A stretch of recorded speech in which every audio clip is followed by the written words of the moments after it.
Bonjour à chacun. Aujourd'hui, j'ai à cœur de vous apporter une courte méditation et de vous lancer un défi. Il y a, je crois, 2 semaines, j'ai lu un texte, un passage biblique, c'était dans Matthieu 18, 21 et 22. Et c'est Pierre qui s'approche de Jésus et qui lui pose une question. Il lui dit, mais Seigneur, combien de fois devrais-je pardonner à mon frère lorsqu'il péchera contre moi? Et il tente une réponse jusqu'à 7 fois, c'est déjà pas mal.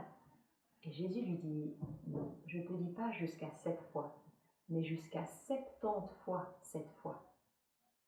70 fois 7 fois, ça fait 490 fois.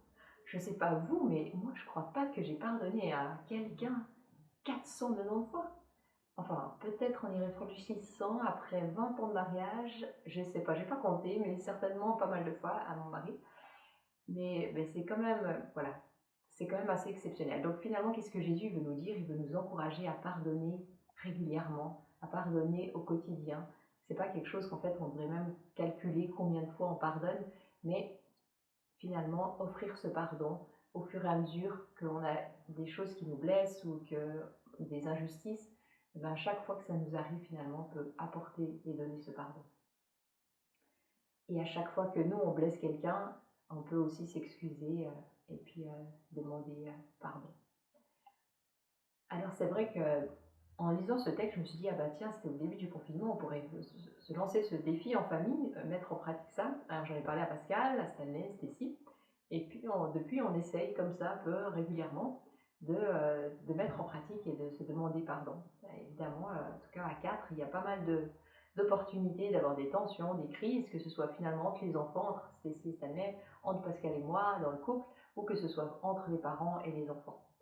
Alors je me suis dit, mais je sais pas chez vous comment c'est, peut-être que vous, non, tout se passe bien, je vous le souhaite. Mais je crois que dans la réalité des relations, mais finalement qu'on soit une famille, qu'on soit peut-être même juste un couple, jeune couple sans enfant, ou un couple, quel que soit l'âge, ou un couple retraité, ou même qu'on soit seul à la maison, alors il y aura certainement moins de situations, mais ça n'empêche pas qu'en recevant un email, un téléphone, il peut y avoir aussi des fois des tensions ou des choses qui nous fâchent, qui nous blessent, et puis qu'on peut aussi avoir l'occasion de pardonner. Et je me suis dit, mais finalement, c'est vrai que c'est pas si évident parce que pardonner, ça demande aussi déjà s'excuser de reconnaître que oui, j'ai fait des torts, oui, j'ai blessé, oui, j'ai peut-être fait du mal à l'autre. Alors ça demande aussi un petit moment de retour sur soi et de se dire, oui, ben là, je m'excuse parce que la manière dont je t'ai parlé, c'est vrai que c'était pas adéquat, ou la manière dont je t'ai répondu, la manière dont j'ai agi vis-à-vis de mon enfant, c'était pas non plus la meilleure manière. Et puis, c'est vrai que ça demande ouais, de prendre le temps d'y réfléchir et puis de s'y arrêter et puis de le formuler.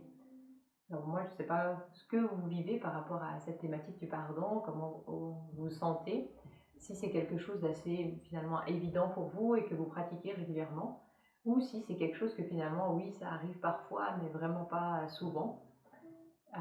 Alors moi, je vous invite à commencer par des petits pas, par peut-être des petites choses, et puis à les mettre en pratique.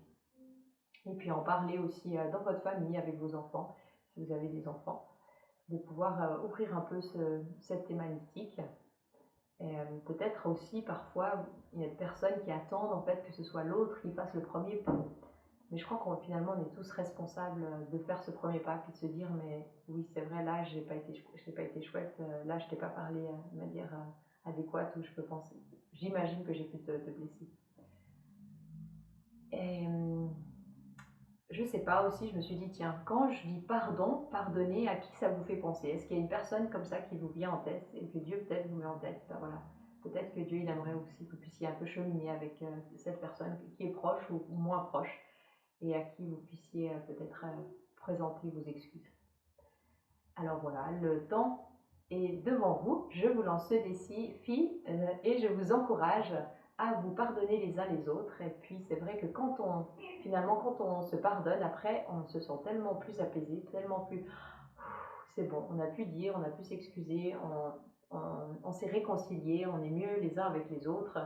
Et en fin de journée, c'est vrai que c'est quand même beaucoup plus agréable d'aller se coucher que si on a résolu les conflits, plutôt que si on continue à y penser. Alors profitez de ce temps pour muscler votre vie spirituelle et vos relations et développer ce muscle du pardon. Je vous souhaite de belles fêtes de Pâques et je me réjouis de vous revoir à une autre occasion. Bye bye.